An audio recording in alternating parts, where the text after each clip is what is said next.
Merhaba arkadaşlar. Bugün sizlerle birlikte Skype'da ses nasıl değiştirilir onu yapacağız. Başlayalım. İlk olarak Glowfish. Bu indirme linkini açacağım. Bunu açalım. İnşallah çalıştır. Ben zaten açmıştım şuradan. Hemen sağ tık yapalım. Buradan Voyager Cihangir var. Şurada. Şu tarafta Voyager Cihangir var. Oraya basacaksınız.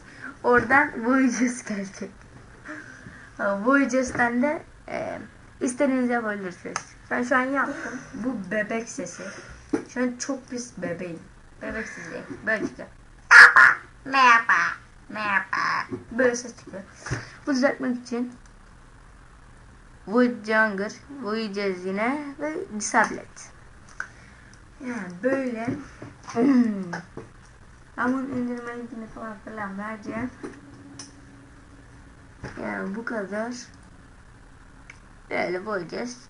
İstediğiniz de yapabilirsiniz. Manualdan bastığınızda istediğiniz şurada çıkar zaten, istediğiniz böyle çıkar.